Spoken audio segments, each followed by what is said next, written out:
The modern Israeli wine industry was founded by Baron Edmond De Rothschild, owner of Bordeaux estate Chateau Lafite Rothschild. But evidence shows that wine was made by locals for centuries before his arrival. At the beginning of the modern era, the plantings were mostly near the Mediterranean Sea, an area that proved to be too warm for quality wine production. The wine industry has gradually moved northwards to the Galilee and eastwards towards Jerusalem in search of higher elevation.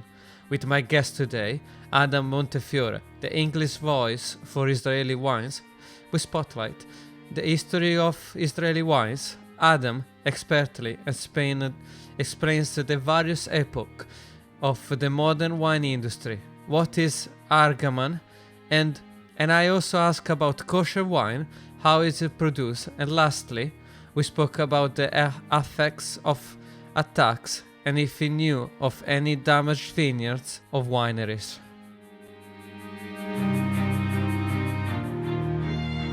Hi, I'm Mattias Carpazza, and this is the Looking Into Wine podcast.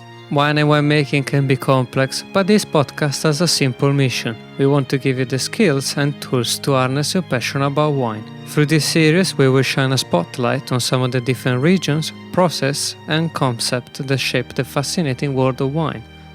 I hope you enjoy the show and your own journey looking into wine. Welcome to the Looking Into Wine. I'm Mattias Carpazza, your host, and today's guest is a wine industry insider turned wine writer who has contributed to the advance of Israeli wines for 35 years. He's the wine writer for the Jerusalem Post, has been referred as the wine ambassador of Israeli wines and the English voice of Israeli wines. Is the author of The Wine Route of Isreal and contributes to the Justice Robinson. Welcome to the show, Adam Montefiore, the Oxford Companion of Wine. Mattia, hello.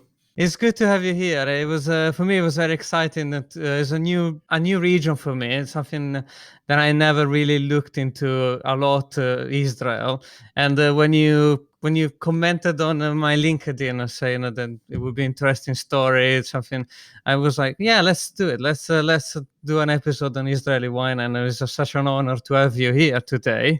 And Mattia, it's an honor for me. Your podcast is interesting. It gives new information, and I'm quite a fan. So for me, it's quite an honor to be on it. Thank you, Adam. So let's because for me, as I said, Israel was a new region, and for me, it was striking me the most. It was like there's in 2013 they have about 5,000 hectares of vineyards in such a small country, which is Israel. It struck me as equivalent of like almost Côte du Bon in Burgundy. It's quite a lot. Where do we find those vineyards and this? Where are the most of the planting? Well, now? I mean, Israel has been growing wine for only about 5,000 years. So we've been at it a long time. And anyone who has any doubt about the history of Israeli wine should read the Bible. And whether it's the Old Testament or the New Testament, wine appears in every story, every thing that the Jesus or the prophets or anyone talks about always relates to wine. So wine was very big in those days. But as I say, we've been making wine for 5,000 years. And in the last 25 years or so, it's got quite good. So we've had a long time to practice. And now Israeli wine is coming to the fore. It's getting third-party recognition, but it's an area of the Eastern Mediterranean, which the Fertile Crescent, which really gave wine culture to the world. So if you saw fine wine 2,000 years ago coming out of Lebanon or Israel or Greece or Cyprus, it wouldn't be a surprise to wine lovers. Today, it's all retro and it's all new. It's like the ancient worlds come to life. But in ancient times, it wouldn't have been surprised to get great wines from these regions. So Israel is in the Levant, which is a British term describing really the the basin of the Eastern Mediterranean. The country is covered with vines. I mean, we have vines in the Upper Galilee, the Northern Golan Heights, down to the deepest deserts in the south of the country. But don't be confused that Israel is a big powerhouse in wine. 20 years ago, we were making less than Cyprus, which is a tiny country. There's about 35 countries that make more wine than Israel. If you try and count 35 countries, it's pretty difficult. You get to about 20 and then dry up. There's a vineyard in Monterey, which is larger than the whole wine production of Israel. The boutique winery of Gallo, which used to be called Gallo of Sonoma, produces more wine than the whole of Israel. So we're in no way big, but it doesn't detract from the interest value. So this slither of a country, which would fit into Wales or it'd fit into New Jersey, is a country that throughout history has made wine, and the vineyards traditionally were planted in different places, but the vineyards are everywhere today. When Rothschild, the co-owner of Chateau Lafite, revived winemaking in Israel at the end of the 19th century, he mainly planted in the coastal regions. The coastal regions south of Haifa on the northern coast, overlooking the Mediterranean Sea, southeast of what is now Tel Aviv. These were the two areas where the Israel wine industry in modern times was born. But what's happened with the revolution of quality in the last, I mean, it started 30 years ago, but in the last 20 to 25 years, is Israeli wine has moved eastwards towards the Jerusalem mountains and northwards towards the Golan and the Galilee in search of high altitude. Because Israel is on a latitude with North Africa. It's too hot to make quality wine. So what we have to do is climb. So we have high altitude vineyards up to 1,000 meters above sea level. And these provide a coolness, a longer growing season, which allows Israel to enter the market of quality wine. Okay, and so there's you mentioned the Rothschild. That was like the precursor of the movement in the, I think, 18th century, late 18th century. Moved from, he did experiment he was fascinated. What was the story there? What was his influence? At the end of the 19th century. Well, Jews and Christians have always made wine. They made wine at home. Christians made it to use the wines that they were growing. Monasteries made wine. And Jews always needed to make wine for their religious ritual, for the Sabbath, for the festivals, where wine is a necessity to the Jewish people. So a Jewish family would make wine at home. And in fact, the wine that we've bought to drink here is made by a family that were making wine started making wine in 1848, and they started as a winery. This is the Shaw family. They started as a winery, making wine at home for the family, for the community, and eventually it grew. And 8 generations later, they're still making wine. So they were making wine using grapes grown by Arab-owned vineyards, Hebron, 170 years ago. In the 1880s, Jews started returning to Israel from Eastern Europe, and they became farmers, and they started planting everything. And what worked in Israel, which is a Mediterranean country, was vines and olive trees, because the soil in certain areas is poor. You know the old thing they used to say about Greece: if you can plant a product or a crop, plant it. But if you can't plant it because the soil is so poor, plant vines and olive trees. So because they go anywhere, they will grow where nothing else will grow. And this is what happened in Israel. So vines and olive trees got planted, and the settlers who arrived in Israel at that time created farming villages, and they lacked funds and they lacked expertise. So they approached the Rothschild family, and Baron Edmond De Rothschild, who was the co-owner of Chateau Lafite, no less, sent experts, he sent agronomists, he built the 2 largest wineries in Israel, he planted vineyards everywhere, and he started what became a modern Israeli wine industry.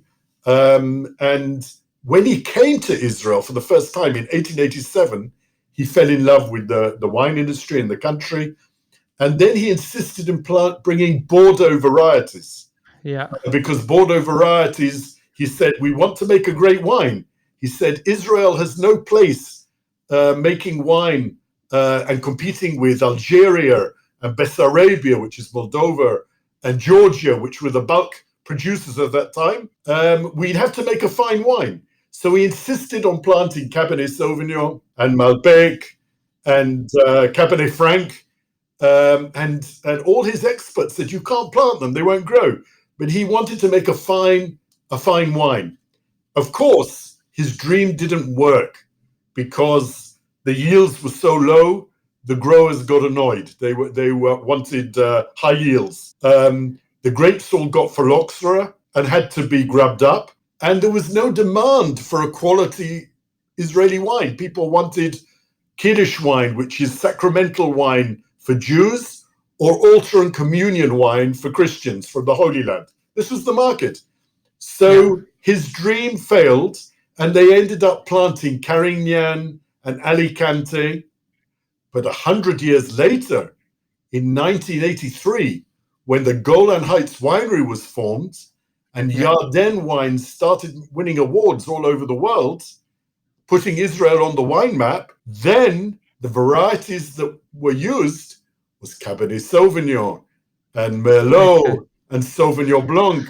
So the Baron Edmond De Rothschild, he was right.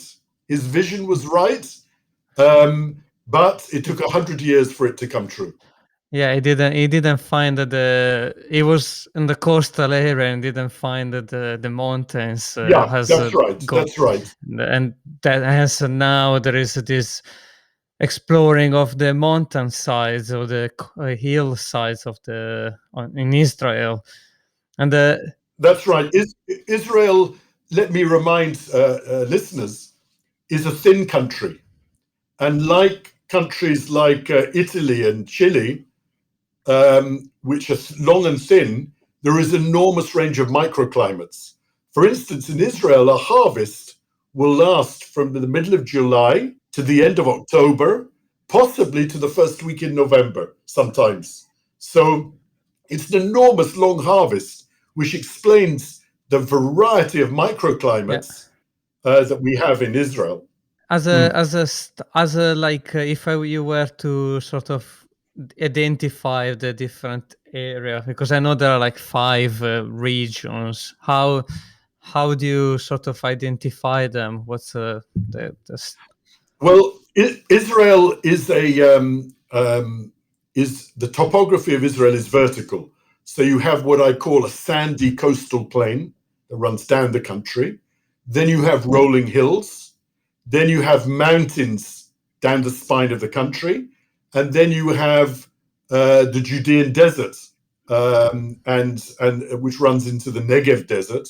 So half the country is desert. So the main regions are the Galilee, the great Galilee region, which we read in the Bible, where Jesus changed water into the wine. It was in the Galilee. And the Galilee is where they're making great wine today. And the Galilee borders on Lebanon. And the upper Galilee, the higher part of Galilee, is not so far away from the Bekaa Valley in Lebanon, where Chateau Moussard is made. Just think of it. Yeah. If this was a region, it would comfortably fit in California. So it's a fascinating region of the ancient world. You know, you talk about wineries from the New World and the Old World. Well, here we're talking about the ancient world. So the Galilee is one of the regions in the north of the country.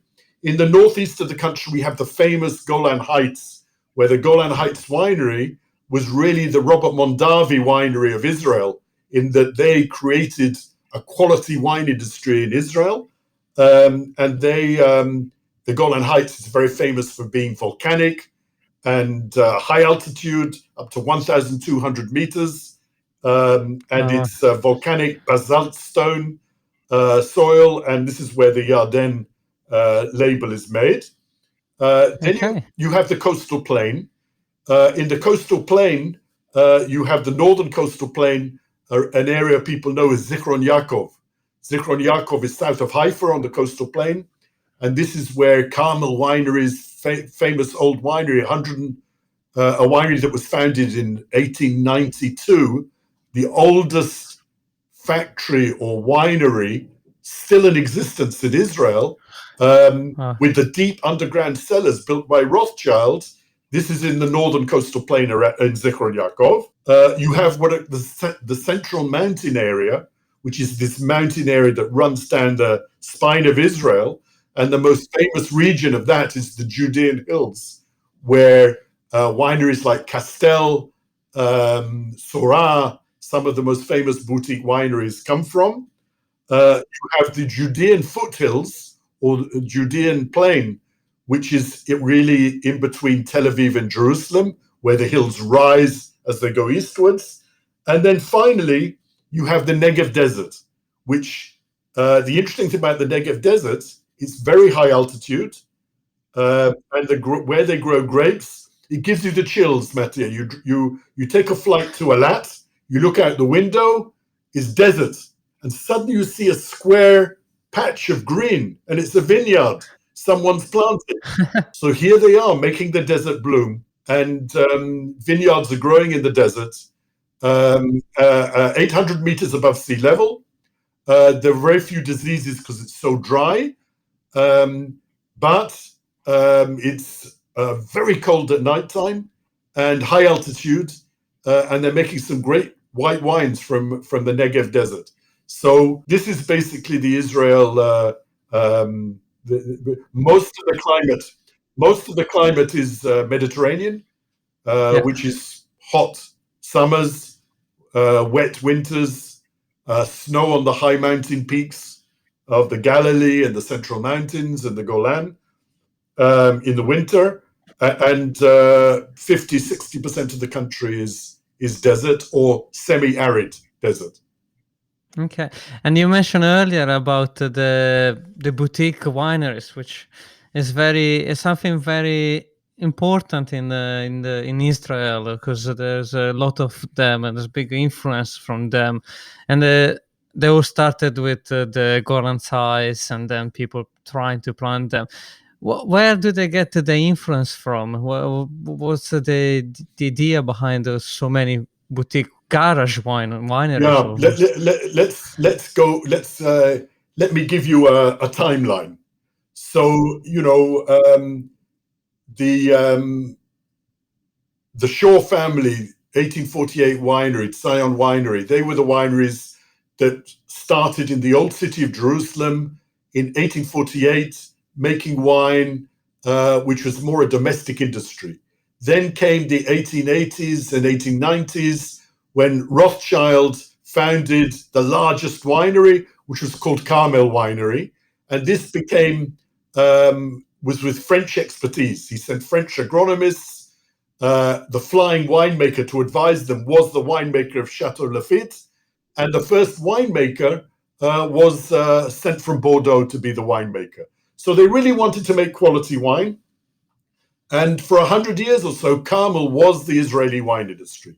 Then in the 1880s, the Golan Heights winery with Yarden, Gamla, and Golan brands was formed. They brought in Californian expertise. So Carmel was founded on French expertise. The Golan Heights winery brought in Californian expertise. And they really brought in New World technology for the first time, which is crucial to making wine in a hot country. That was the Golan Heights winery in the 80s.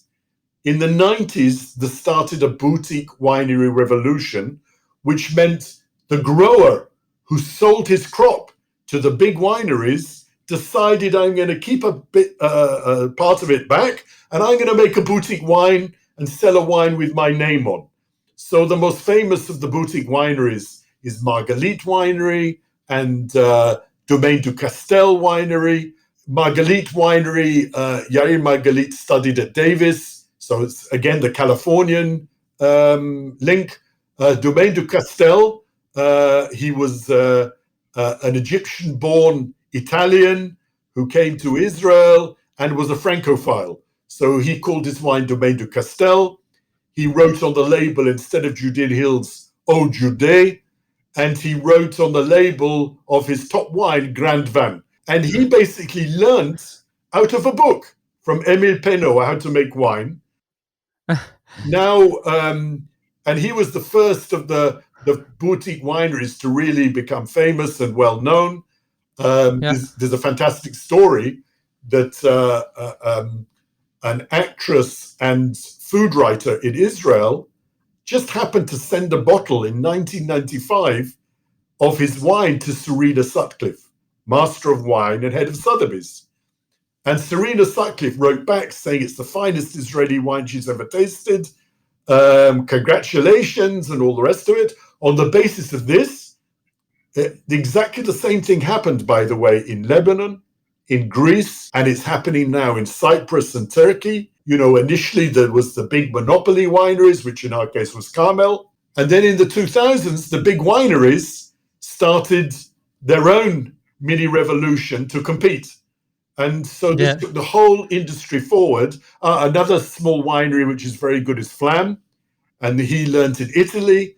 So you can see that people learned in different places. The inspiration of the wineries is in different places. And one of the most exciting things about Israel today is we have a mosaic of winemakers. There's a quite nice juxtaposition from an old world producing wine from 5,000 years, and now we're looking for new world expertise, and sounds very buzzing or something very interesting happening in the region. And I call it we're a new world wine region from one of the oldest wine growing regions in the world, which sums up the paradox. Yeah, it does. And we're talking about the great varieties. Obviously, you mentioned Cabernet Sauvignon and Cabernet Franc brought by the Rothschild and then brought up by the Golan Heights. But also, what other grape are you finding? And is there any sort of native varieties that have been we should look at? Again, let's look at it from a history point of view. When they started planting varieties in Israel, firstly, they used the local indigenous varieties. So when the Shaw family was making wine in 1848, they used the indigenous local varieties that now people are talking about. So what goes around comes around. So in that case, they were from Hebron, from Arab-owned vineyards, and they took these grapes. Some of the grapes we're going to mention in a minute, they were used then. And then Carmel started, and Carmel used, the French agronomists decided what's suitable for Israel is south of France, Mediterranean varieties, because they considered the climate of Israel, or Palestine it was then called, to be similar to the south of France. So we got Grenache and Carignan and Alicante and grapes like this were planted. Then Rothschild came and said, plant the quality Bordeaux varieties. It didn't work. So the main varieties for the first 100 years of Israel were Alicante and Carignan. And these were used for everything, for grape juice, for cheap red wines, for blends, for varietals, for sacramental wine. And Carignan became the workhorse grape of Israel wine. Since the 2000s, the biggest variety planted is Cabernet Sauvignon. The third biggest variety is Merlot. We have a lot of Syrah or Shiraz. We have Sauvignon Blanc and Chardonnay. So we have all the international varieties that everyone has. And in the first instance, the Golan Heights Winery made varietals. Cabernet Sauvignon, Merlot, Sauvignon Blanc, Chardonnay. And these were the wines that first won awards in different competitions worldwide. And people said, wow, Israeli wine. What's happening lately is there's a move to Mediterranean varieties, or rather a move back to Mediterranean varieties. And that means new clones of Grenache and Mourvedre and Syrah have been planted. And not only people are now using less varietals and more blends. So some people are blending Bordeaux varieties with Mediterranean varieties. Some people are blending Mediterranean varieties. So Israel is making wines at its most interesting, like the Southern Rhone. Blended wines, innovative blended wines, red and white. And this is the main hub of Israeli wine. So there was a move away from varietals. There's a move to blended wines. There's a move to Mediterranean wines. There's a move to more elegant wines from more bombastic wines. We went through a high alcohol, oaky period like Australia and California, which thankfully we've now come out of. So that's where we're at.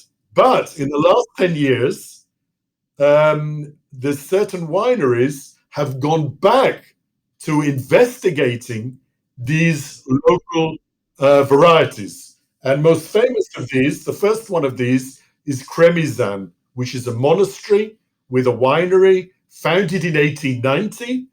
In 2008, they started making wines from varieties like Baladi, like Hamdani, Gendali, and Dabuki. And they got investment from Italy for equipment and expertise. And the flying winemaker, or the consultant winemaker is someone you've heard of, Riccardo Cottarella. Oh, yeah, of course. Riccardo Cottarella. I probably pronounced it wrong, but he is their consultant winemaker. And in 2008, they started making wines from these varieties.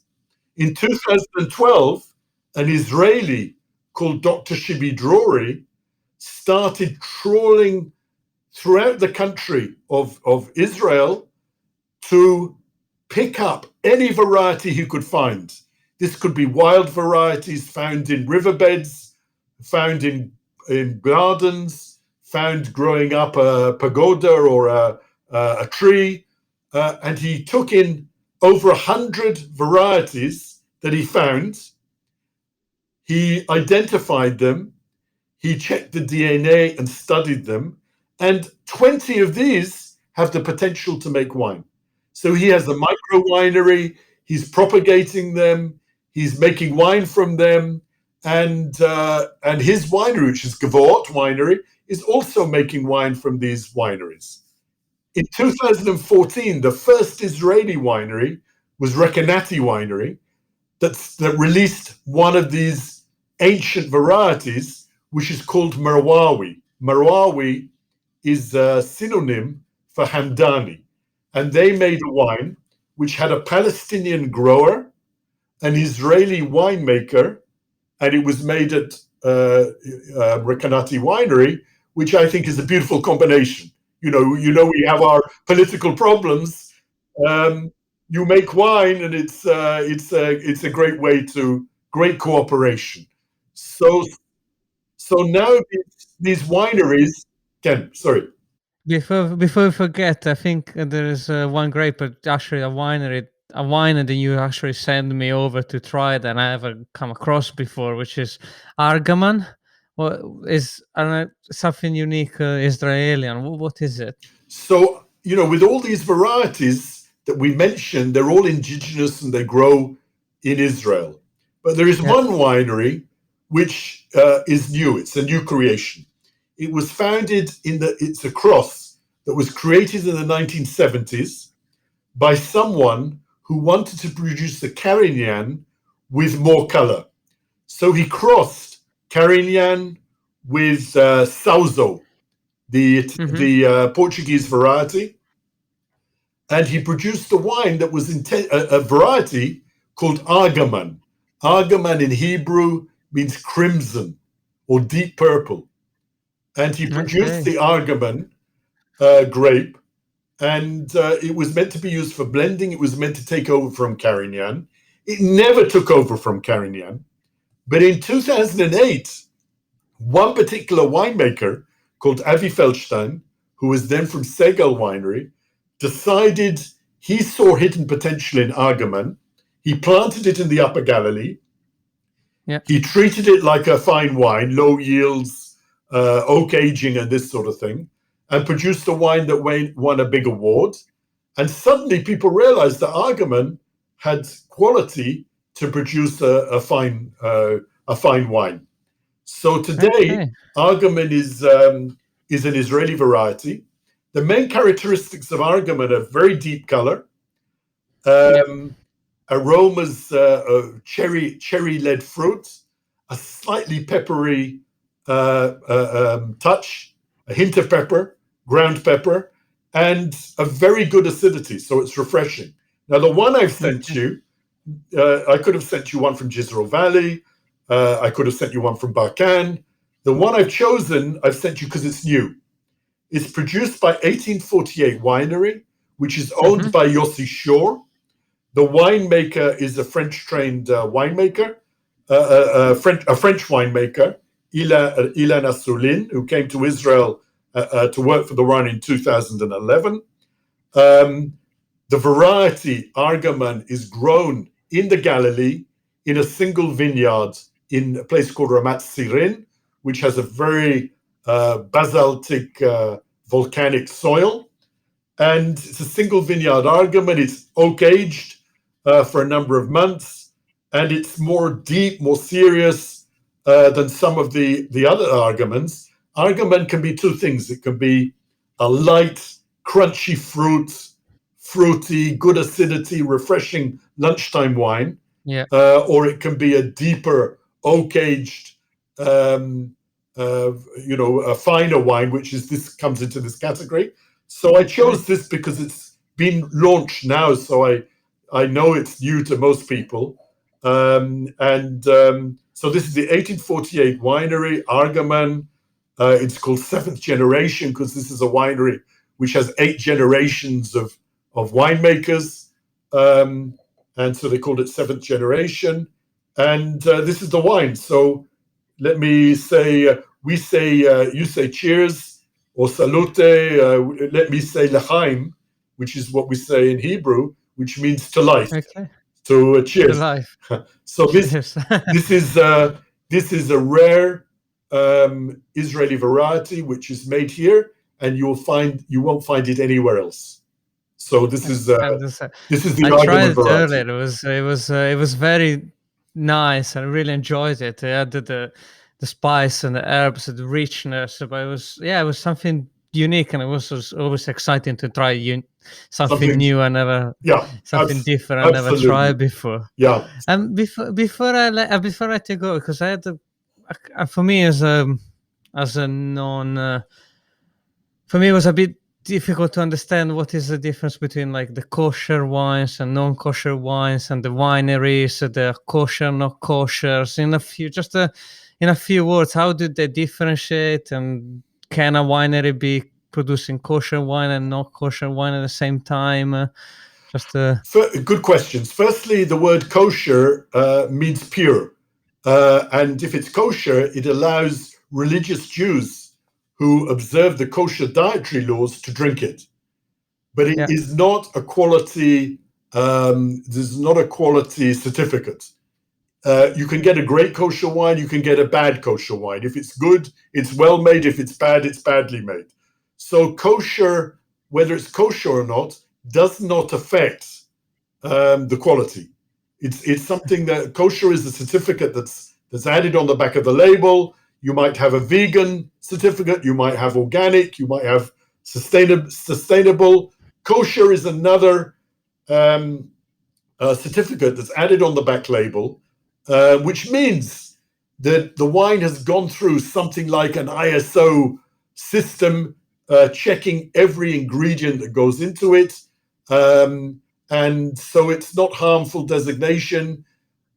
By the way, most of the top Israeli wines that we've mentioned, Castel, Yarden, Flam, Tzorah, they're all kosher. So it's not something that affects quality. Okay. And Israel are experts on kosher, like New Zealand are experts on Sauvignon Blanc or Champagne on sparkling wines.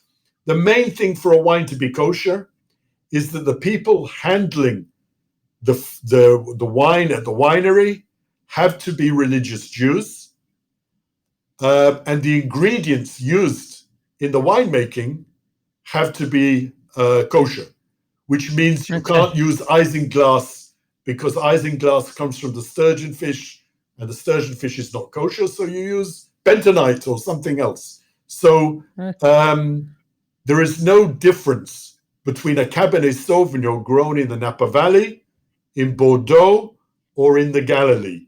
It's harvested the same way. It's made by the winemaker with the same winemaking certificates from Davis or Bordeaux or from Italy. And it's aged in the same way in oak barrels. So if people ask whether it's kosher, I say it's kosher if you want it to be. In other words, if it's important to you as a Jewish, religious Jew, it's kosher. But if not, talk about it Israeli wine, Eastern Mediterranean wine.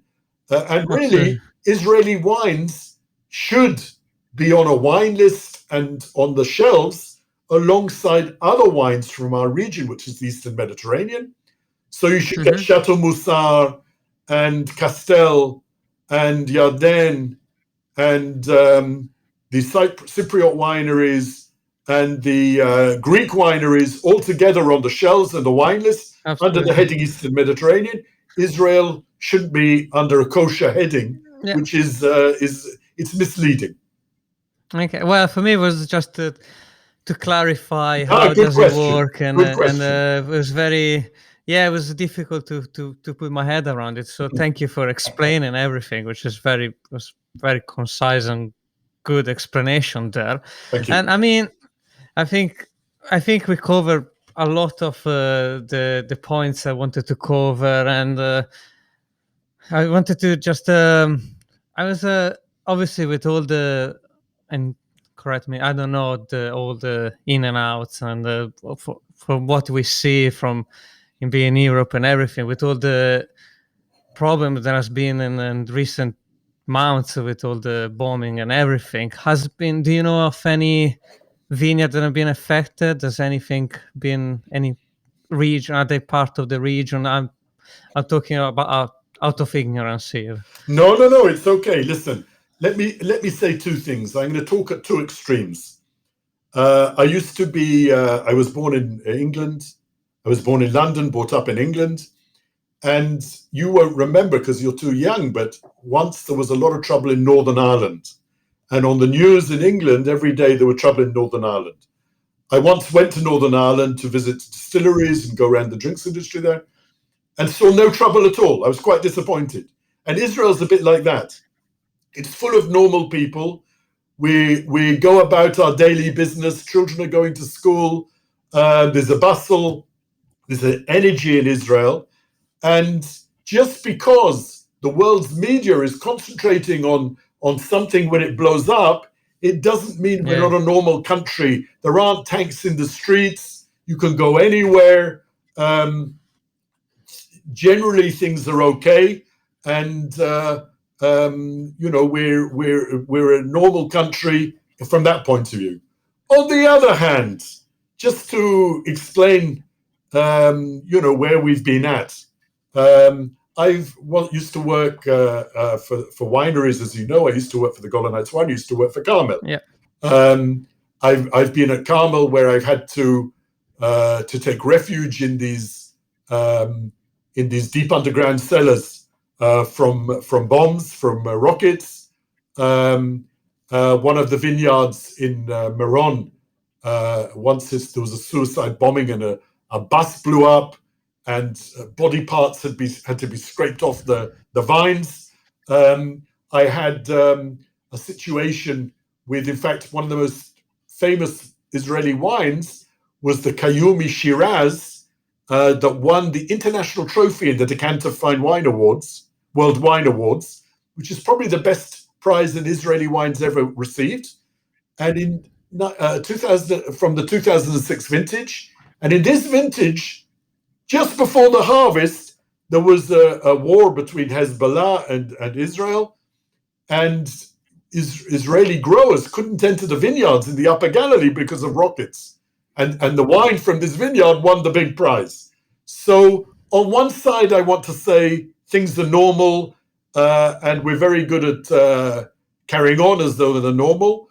On the other side, it's not to say that we haven't had our moments and things have happened, but Israelis are masters at carrying on as though everything is normal.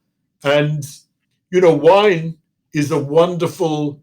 In ancient times, if you planted a vineyard, in biblical times, if you planted a vineyard, you didn't have to fight as a soldier. You were told, stay home and look after your vineyard. That was how much importance was taken to the long-term potential of a vineyard.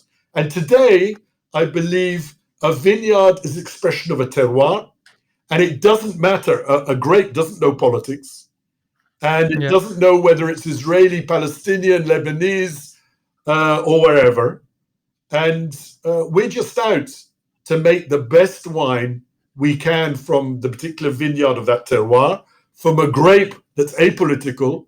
And the wine industry is trying to continue something normal and express the best of Israel, which is its agriculture, its dynamism, its vitality, its creation, startup nation, to create quality wine in a place where wine has been made for thousands of years, it's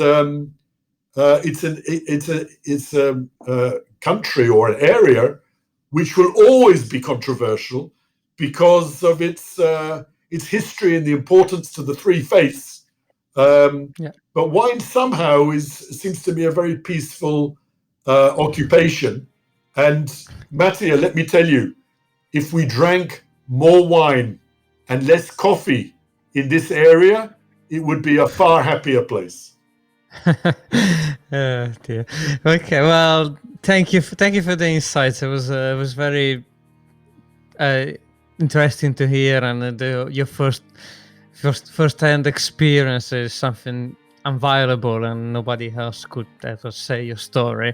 And I mean, sorry, just a second. Adam, I wanted to thank you for this time together, and once again, it was very nice to have you as a guest. A new region for me, very exciting news, very exciting region, and very exciting wines are coming from there. And thank you again for being here today. Thank you very much, and please continue with your podcasts. I like to listen when I'm taking my dog a walk in the evening. I like to plug it in and put my headphones on and listen to your podcast and learning about the rest of the wine world. So please continue your great work. Thank you. I appreciate it.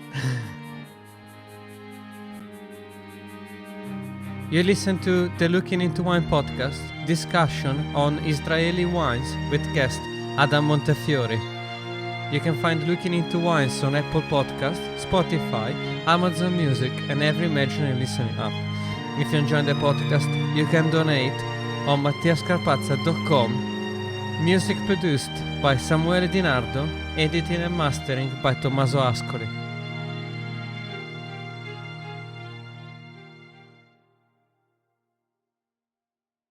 Fall is the season of gathering that brings us together with warmth and color. So whether it's a birthday, anniversary, or a special event, celebrate your friends and family with a gorgeous bouquet of roses from 1-800-Flowers.com. 1-800-Flowers makes it easy to brighten someone's day with 24 multicolored roses for just $39.99. To get 24 multicolored roses for just $39.99, visit 1-800-Flowers.com/tune in. That's 1-800-Flowers.com/tune in.